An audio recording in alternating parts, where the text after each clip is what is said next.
fruto de una exhaustiva labor de investigación en la línea de las realizadas en torno a otros personajes ilustres ribagorzanos, el doctor en medicina Antonio Baldellou reivindicó la figura de Vicente Solano, el cura de Brustán, en la charla de clausura de las 21ª Jornadas Culturales de Amigos de la Peña, ofrecida el pasado jueves.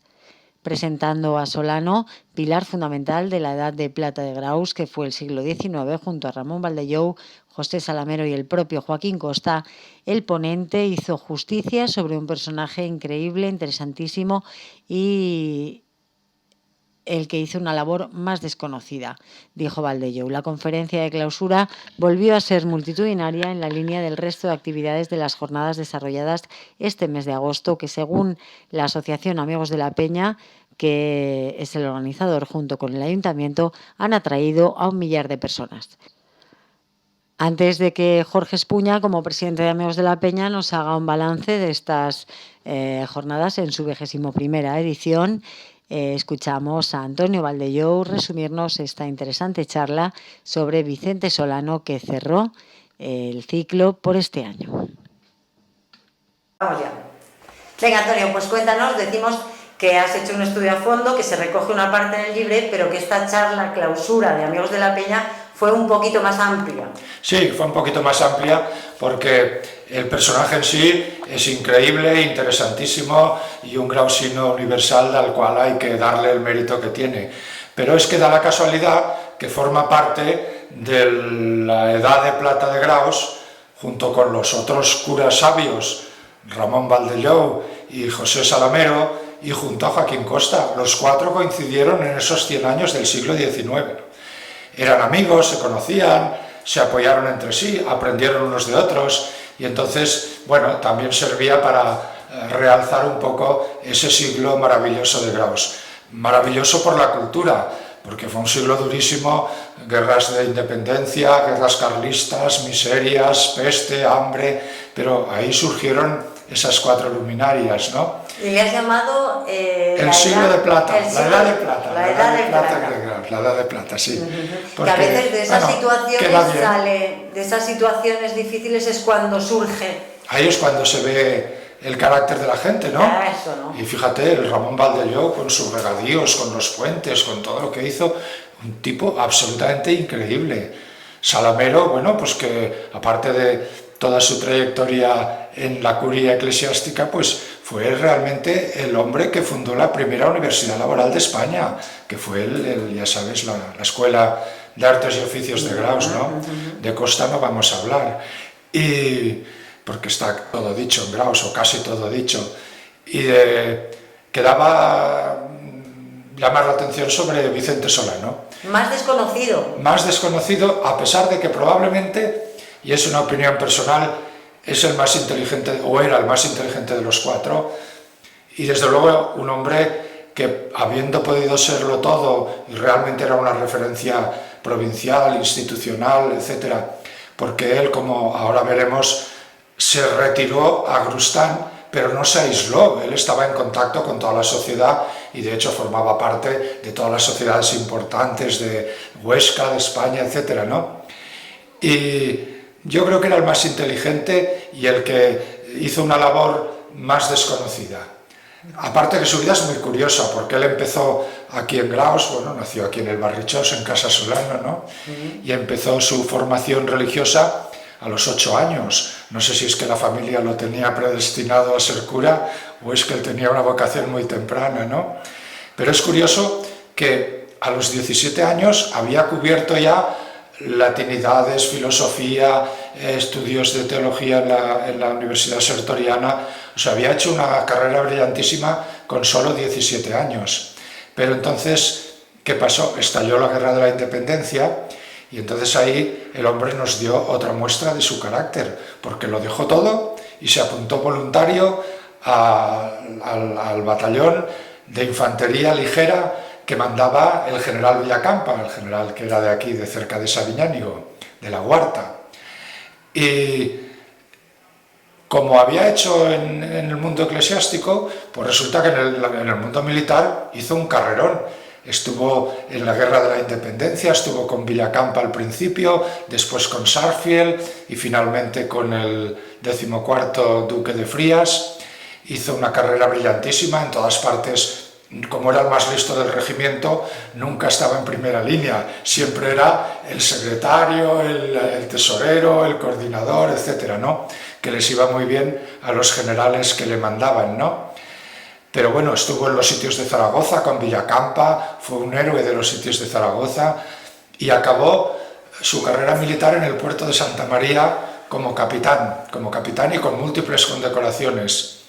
Entonces era un hombre que tenía una carrera muy brillante por delante, tanto en el mundo militar como en el mundo de la política. Era muy amigo de Villacampa, de Sarsfield, de toda esta gente.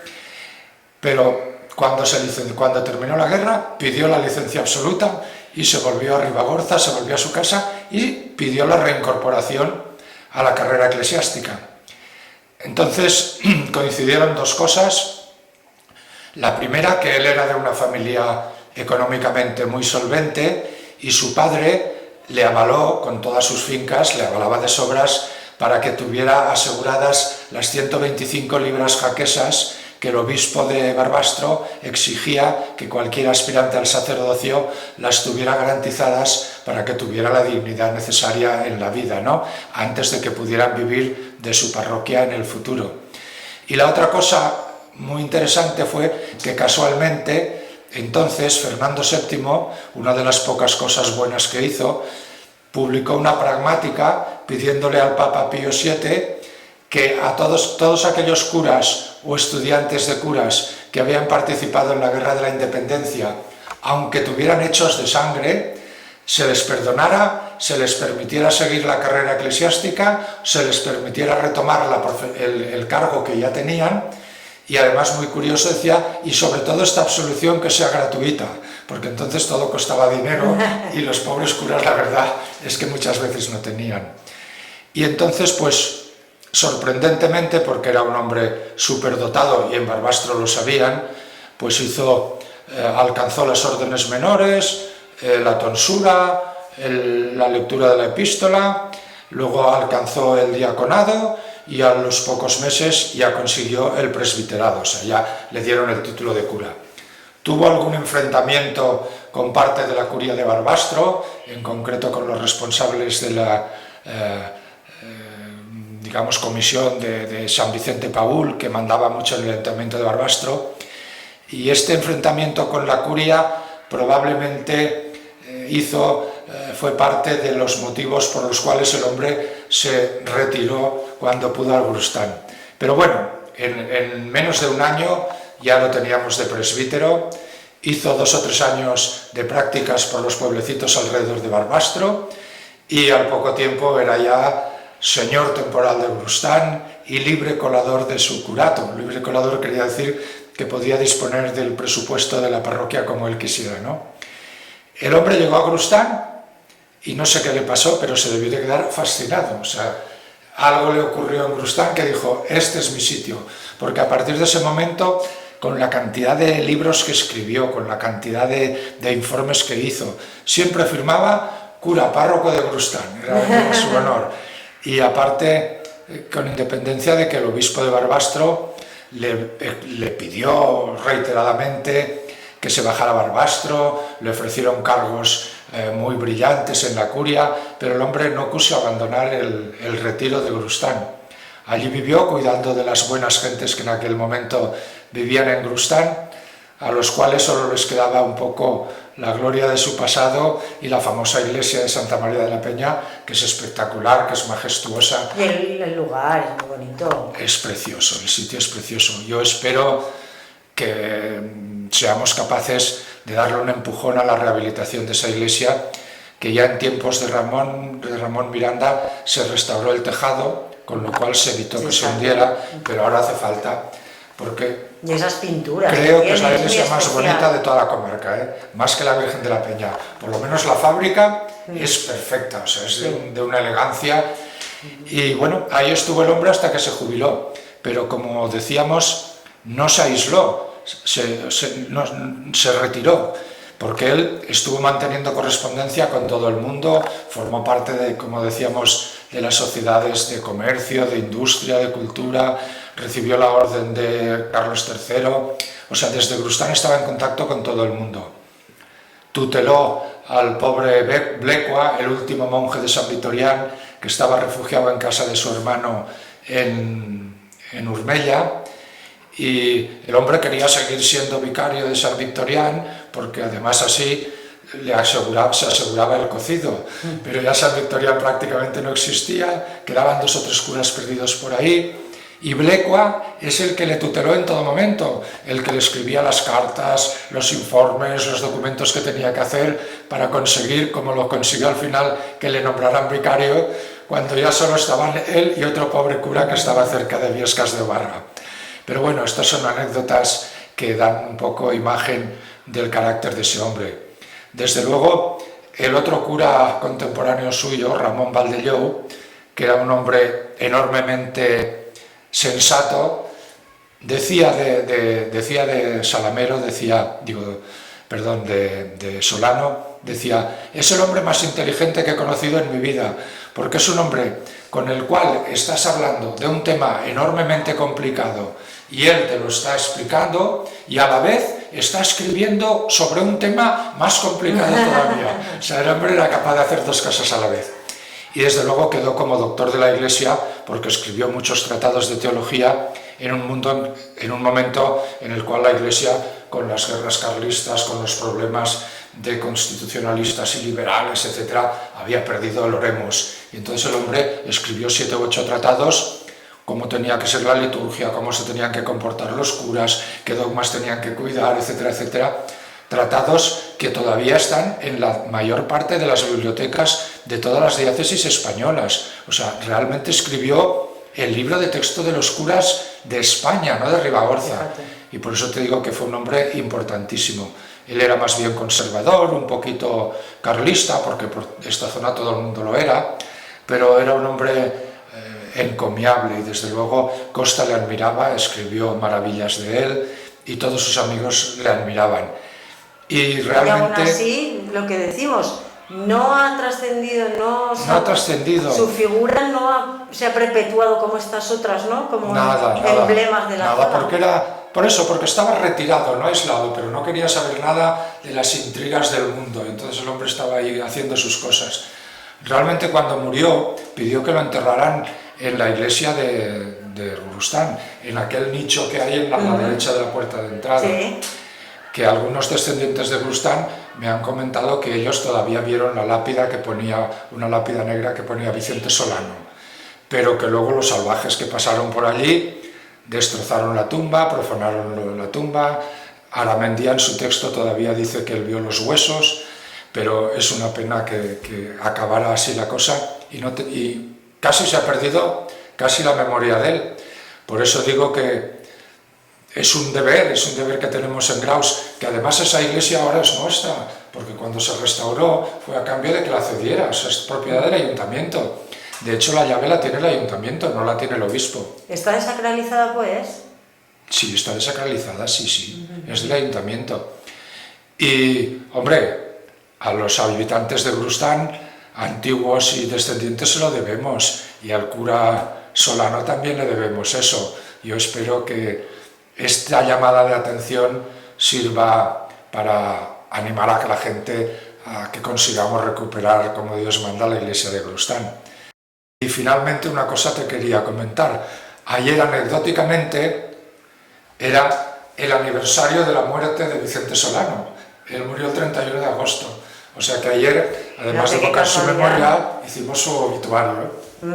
Y por eso me pareció oportuno. Un broche digno a una vida no reconocida suficientemente y con un final un poco triste.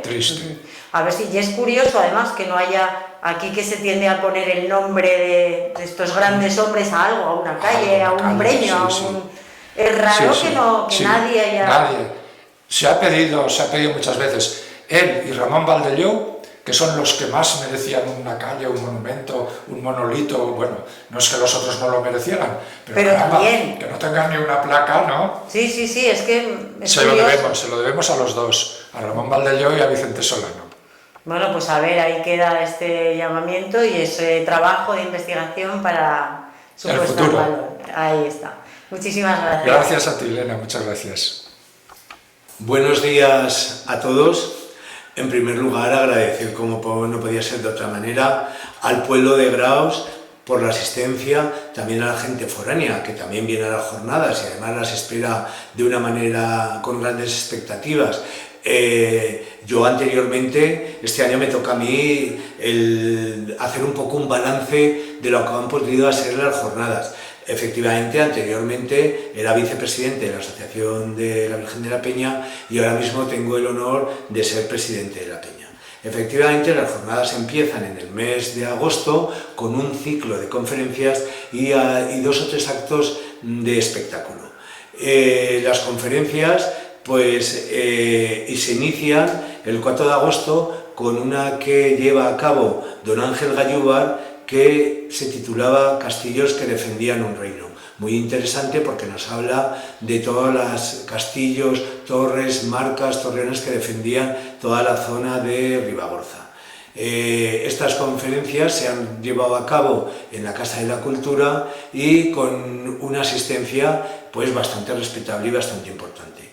Continuamos el día 11 de agosto con una lección magistral de don Paco Martí sobre la pintura gótica, a la que también tuvimos la gran satisfacción de poder decir que estaba prácticamente llena el anfiteatro de la Casa de Cultura. El día 16 de agosto se produce en la Virgen de la Peña la esperada gala lírica. En estos momentos la gala lírica es un acontecimiento musical de primera magnitud y que se espera con gran expectación debido a la calidad, al interés, a la puesta en escena de todos estos proyectos de grandes artistas que sin lugar a duda en algún momento cuando lleguen al estrellato se acordarán de aquella noche mágica en la que cantaron en el claustro renacentista de la Virgen de la Peña. Posteriormente, el día 17 de agosto, tenemos la conferencia llevada a cabo por Jordi Casado, que nos habla de cómo, concretamente, de Suncoach, cómo llevar la vida sin distracciones y una mirada a nuestra propia atención.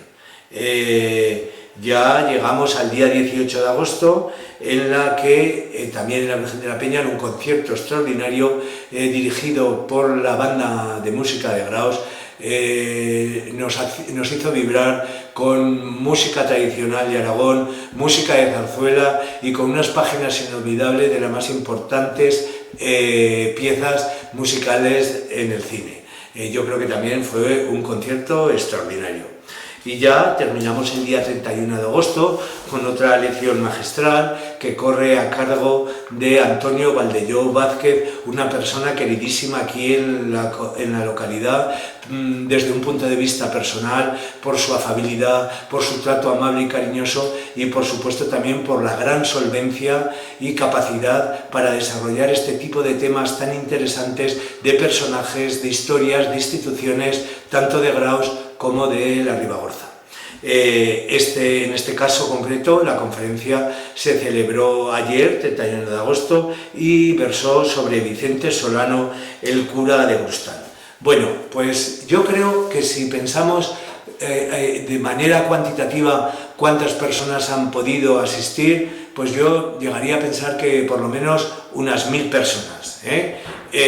Pues no sé, por decir de alguna manera, unas 400-500 personas en las conferencias llevadas a cabo en la Casa de Cultura, unas 300-400 personas en la gala lírica, unas 200 personas también, 300 en la gala que llevó a cabo la banda municipal de Graus.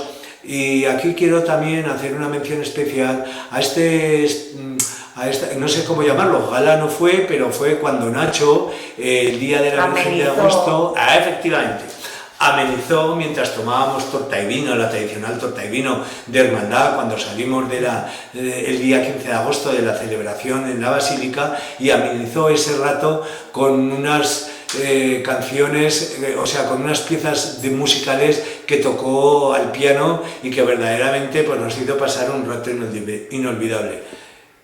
El balance, yo pienso que es altamente positivo.